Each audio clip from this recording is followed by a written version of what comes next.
हेलोएरिन और हेलोएरिन्स को।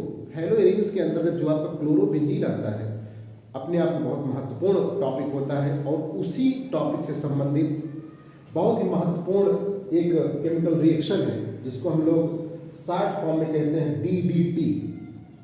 डीडीटी बहुत ही महत्वपूर्ण टॉपिक है, अपने आप में इसका अलग वेरिएशन है, अलग इंपॉर्टेंस है। इसका जो डीडीटी है, इसका जो पूरा नाम होता है हम आपको बताना चाहेंगे साथियों। इसका नाम होता है para para dichloro diphenyl trichloroethane. Short form में उसको लिखा जाता है डीडीटी के रूप में। तो यहाँ पे आज हम चर्चा करेंगे फॉर्मेशन ऑफ डीडीटी। आखिर डीडीटी बनता कैसे, कैसे प्राप्त होता है, उसकी क्या आवश्यकता होती है कि किस प्रकार से हम डीडीटी को निर्मित करते हैं किसी भी रासायनिक अपक्रिया के अंतर्गत। आइए हम आप सीखते हैं आज डीडीटी का निर्माण। तो हम आपको बताना चाहेंगे जो हमारे पास डीडीटी होता है जिसको हम लोग पैरा पैरा डाइक्लोरो डाइफेनिल ट्राइक्लोरोइथेन के नाम से भी जानते हैं। तो यहाँ पे हम आपको बताएंगे कि जो हमारे पास क्लोरोबेंजीन होता है उस क्लोरोबेंजीन का दो अणु, ध्यान दीजिएगा इस बात पे आपका ध्यान होना चाहिए कि जब हमारे पास क्लोरोबेंजीन का दो अणु, टू मॉलिक्यूल्स ऑफ क्लोरोबेंजीन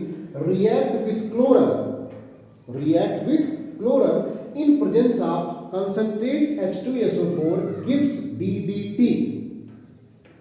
यानी कि जब क्लोरल के एक अणु के साथ क्लोरोबेंजीन का दो अणु आपस में सांद्र सल्फ्यूरिक अम्ल की उपस्थिति में रिएक्ट करते हैं तो हमारे पास मेन प्रोडक्ट मुख्य उत्पाद के रूप में डीडीटी अर्थात पैरा पैरा डाइक्लोरो डाइफेनिल ट्राइक्लोरोइथेन प्राप्त होता है।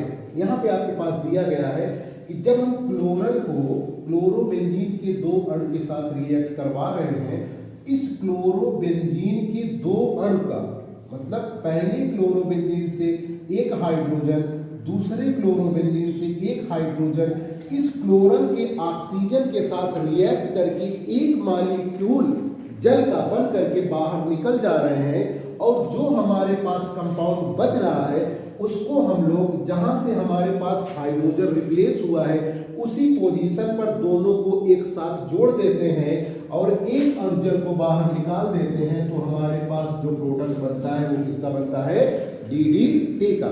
बहुत इंपॉर्टेंट है कक्षा 12 के विद्यार्थियों के लिए, इसको आप लोग जरूर देखिएगा।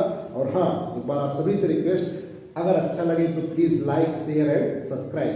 Thank you.